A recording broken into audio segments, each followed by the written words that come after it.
We are visiting with a great man of God, Chaplain Major Steven Eichelberg of the 1109th TASMG, whatever that means. You gotta show me what that means.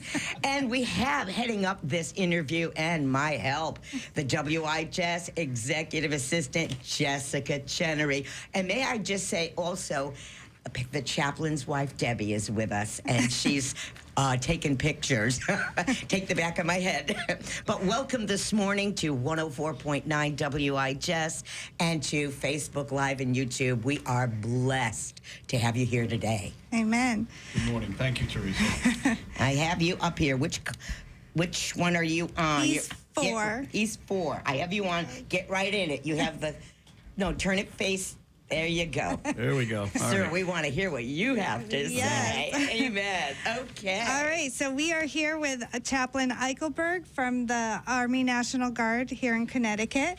And this is kind of a privilege for us to have a Army chaplain sitting with us. And he's going to talk about a special event that he has coming up on Wednesday. But first, we want to know, because some of our listeners might not know, what is the National Guard, and they do have a dual role. So can you walk us through what is the National Guard and what is the purpose? Okay, so I'll just give you some broad brush on that. And good morning, Jessica. It's Morning. my privilege to be here. Broad brush is each state and the territories have a National Guard. Their primary function is to serve within the state, and in times of war or in times of emergency, they can be federalized and serve the federal government as well. So that's the broad brush. Okay, thank you. I've been given a list of questions, and I know better to pay attention to what Jessica says. I'm just very overwhelmed with many of the responsibilities that you have, but how do chaplains step into both federal and state, being all places at one time, for instance, being all things to all people, those in war, those who maybe have been wounded or emotionally? How do you do that, and responding to these disasters and emergencies? So our From here. The chaplain corps, again, primarily, each chaplain in the National Guard serves within their state, and they serve their soldiers within their unit. And that doesn't mean that we can't cross-pollinate with soldiers in other units, especially if it's a soldier of our particular faith. Or we might call on another chaplain who represents another soldier's faith.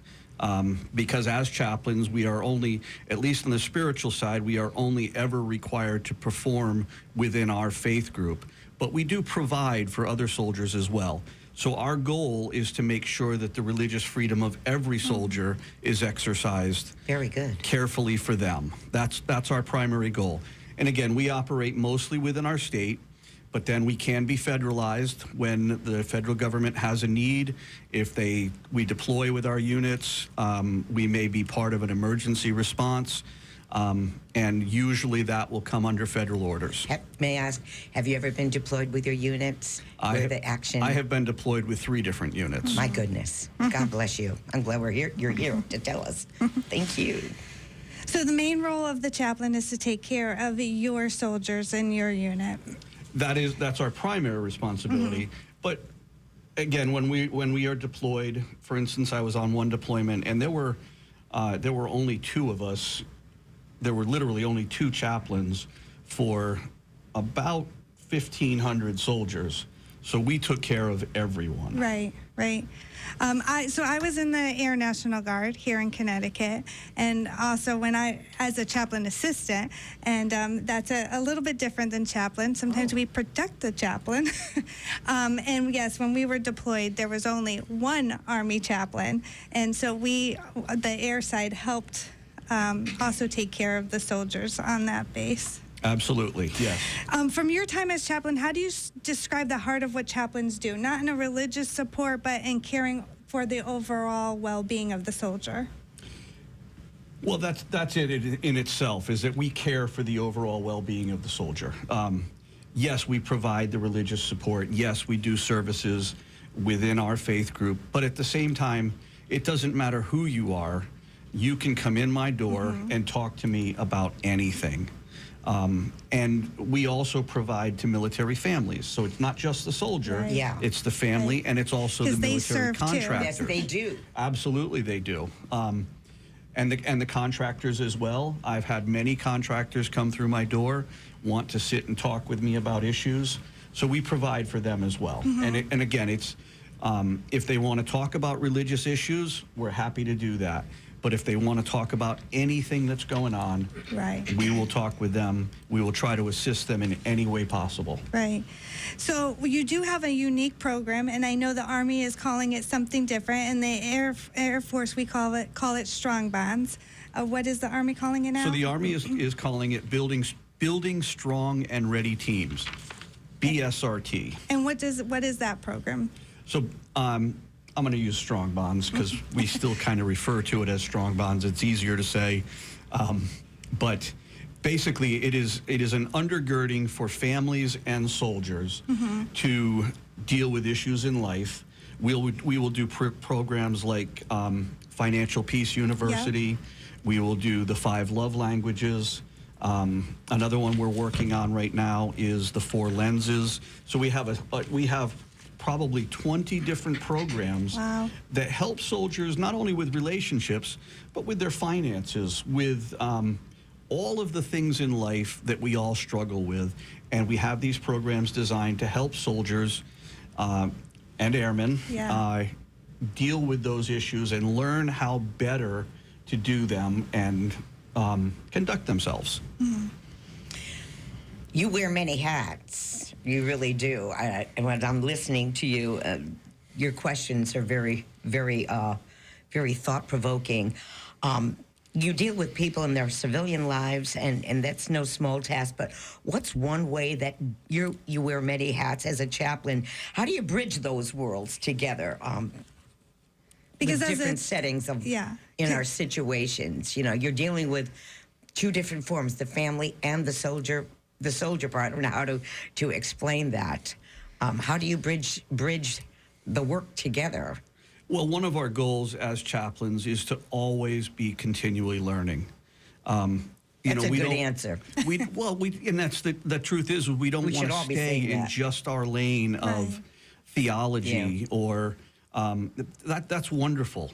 But when you're dealing with people, there are just a broad number of issues. You know, just being able to give people a theological answer isn't always enough. And so we have to be continual learners, and we do our best to not necessarily be the SME, the subject matter expert in everything, but we know at least where to find that. And so any airman or soldier can walk into our office, and maybe we can't give them the answer, but we can get them to where they can get the answer. Yeah. So that's one of the ways that we bridge that. I What like that. What were some of the most major things that really took up? It's one of the most devastating time. Do you recall that? Are you allowed to even talk about it? I can talk briefly about it. Some time back, and I won't go into any details on this, but we had it's no secret that suicide is an issue within the military community, and Connecticut is not immune to that.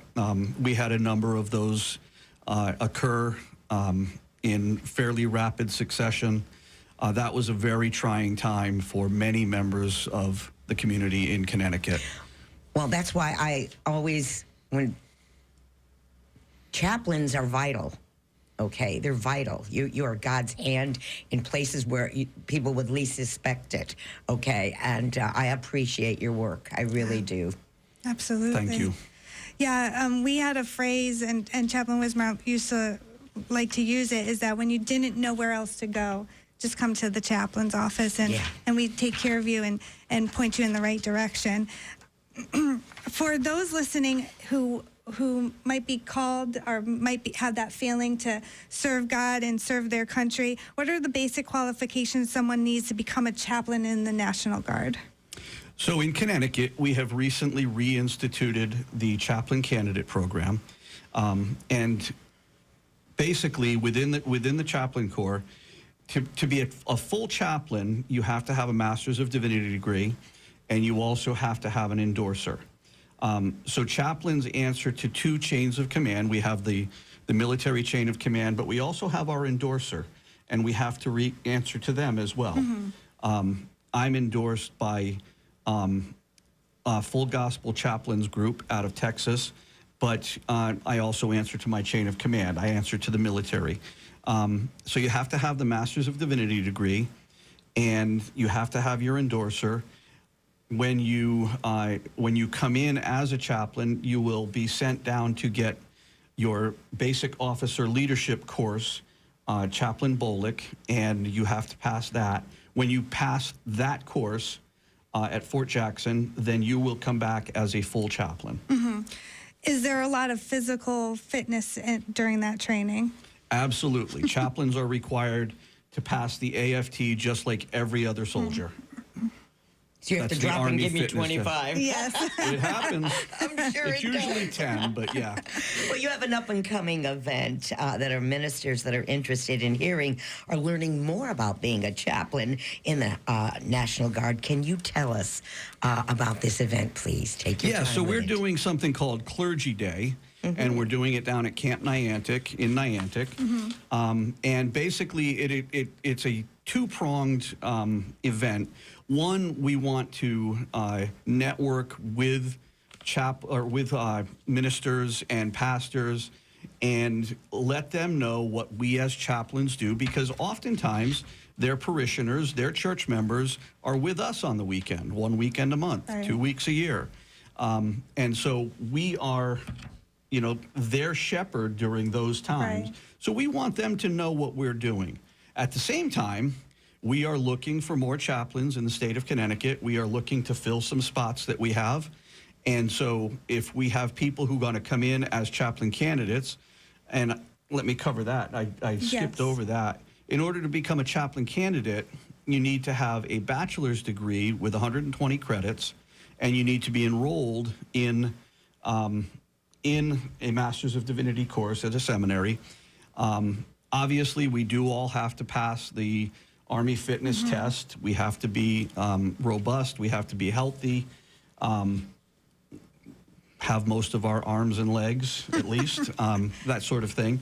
But you can come in as a chaplain candidate and progress through the program and eventually work to become a chaplain. So we are looking to fill some of those slots in the state.